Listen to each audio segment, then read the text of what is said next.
Hello everyone, welcome back to our episode 3 with Nurturing Corner with Shumee. So today in this episode, we will be talking about a very important topic, the importance of movement for our child. And Hindola will help us understand this better. Thank you, Indola, for joining us. Thank you, Meeta. Happy to be back to be discussing this really important topic.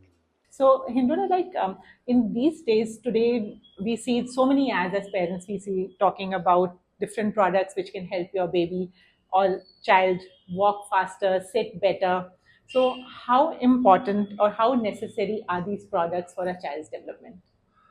That's a really good question, Meeta. Children are naturally equipped to develop these skills to roll over, to crawl, to sit, and eventually walk. They achieve this through their innate drive and curiosity. All they need from us is the freedom to move and explore without unnecessary obstacles.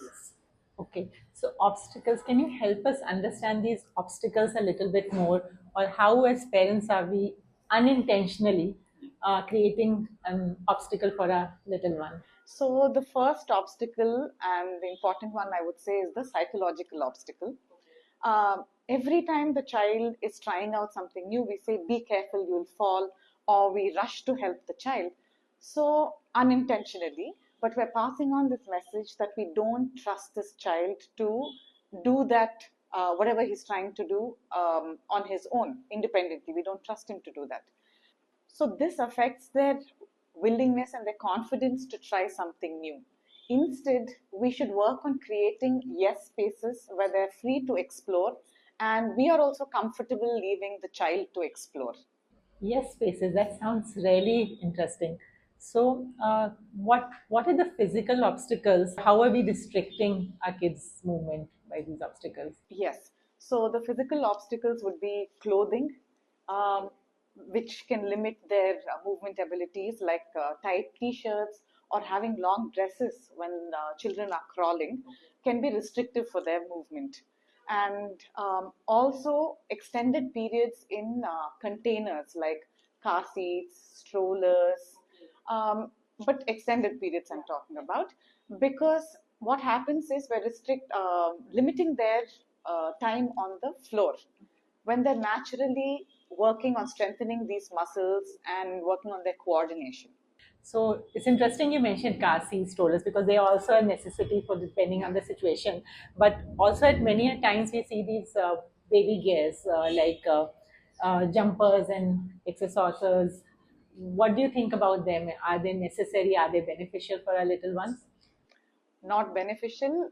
Actually, they hinder the development of the child because they tend to put the child in positions that the child is not yet ready to be in.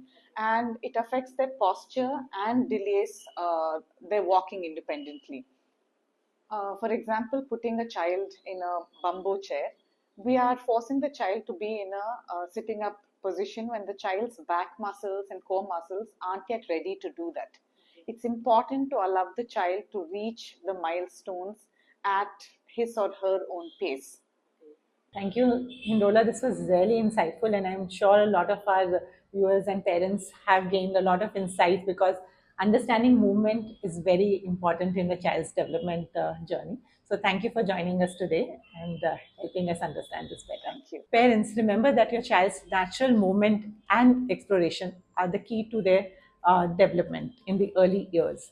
So, let's create safe spaces, yes spaces, for allowing them to move more freely and safely, and most importantly, trust their abilities. Thank you for joining us today on a Nurturing Corner with Shumee. Stay tuned for more such insightful discussions. And don't forget to write in to us with any questions that you would have about your child's development in the early years.